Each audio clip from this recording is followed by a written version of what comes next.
అందరికీ hi friends. Osmania యూనివర్సిటీకి సంబంధించి రివైజ్డ్ టైం టేబుల్ అయితే అందరూ ఆల్రెడీ చూసి ఉండొచ్చు. BCA fifth semester and third semester main and backlog exams time table అయితే ఇప్పుడు చూసేద్దాం. సో చూడండి, మనకి 9th నుంచి అయితే ఎగ్జామ్స్ స్టార్ట్ అవుతున్నాయి. వన్ డే తప్పించి వన్ డే మనకి గ్యాప్ తోటి డైలీ ఎగ్జామ్స్ అయితే కండక్ట్ చేస్తున్నారు. ఇక్కడ ఫిఫ్త్ సెమిస్టర్ వాళ్ళకి 10 o'clock నుంచి 1 o'clock వరకు, అండ్ థర్డ్ సెమిస్టర్ వాళ్ళకి 2 o'clock నుంచి 5 o'clock వరకు. అండ్ ఇక్కడ బ్రాకెట్లో న్యూ అని ఉంది కదా, ఇది న్యూ సిలబస్ బ్యాచ్ వాళ్ళకి ఎగ్జామ్స్ కండక్ట్ చేస్తారు. ఇక్కడ ఓల్డ్ అని ఉంది కదా, ఓల్డ్ బ్యాచ్ వాళ్ళకి కండక్ట్ చేస్తారు అన్నట్టు.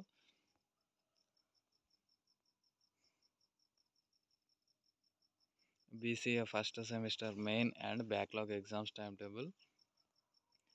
సో ఇక్కడ మనకి 10th జనవరి నుంచి ఎగ్జామ్స్ అయితే కండక్ట్ చేస్తున్నారు.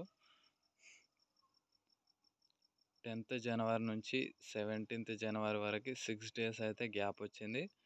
ఇక్కడ కూడా ఒకరోజు తప్పించి ఒకరోజు అయితే ఎగ్జామ్స్ అయితే కండక్ట్ చేస్తున్నారు. సో ఓల్డ్ బ్యాచ్ వాళ్ళకి ఓల్డ్ అని ఉంటుంది, న్యూ బ్యాచ్ వాళ్ళకి న్యూ అని ఉంటుంది. సిలబస్ కొత్తగా ఏ ఇయర్లో మార్పు వచ్చిందో ఆ మార్పు అనేది బ్రాకెట్లో పెట్టిరు. 2020-22లో థర్డ్ టైం సిలబస్ అయితే మారింది కాబట్టి న్యూ బ్యాచ్ 2020-22 అని వాళ్ళు ఇలా అయితే ఇచ్చారు. ఓన్లీ న్యూ అని ఉంటే 2019 బ్యాచ్ లేకపోతే 2020 బ్యాచ్లో ఎలాంటి సిలబస్ అయితే ఉందో ఆ బ్యాచ్ని న్యూ బ్యాచ్ అంటారు. ఇది new and year.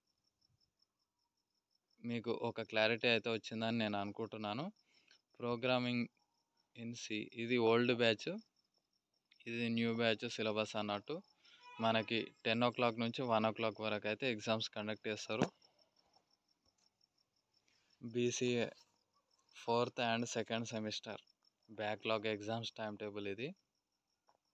Fourth semester and second semester fourth sem వాళ్ళకి 10 o'clock నుంచి 1 o'clock, 2 o'clock. సెకండ్ సెమ్ వాళ్ళకి 2 to 5 o'clock వరకు అన్నట్టు. So old batch new batch మీకు ఒక క్లారిటీ వచ్చిందని నేను అనుకుంటున్నాను. సో ఇక్కడ కూడా మనకి 25th జనవరి నుంచి ఎగ్జామ్స్ అయితే స్టార్ట్ అవుతున్నాయి. మళ్ళీ మనకి వన్ డే తప్పించి వన్ డే గ్యాప్ తోటి అయితే ఎగ్జామ్స్ కంటిన్యూ అయితే అవుతున్నాయి అన్నట్టు. ఈ వీడియో పక్కా లైక్ చేసి ఈ వీడియోని అయితే మీ ఫ్రెండ్స్కి అందరికీ షేర్ చేయండి. Thank you.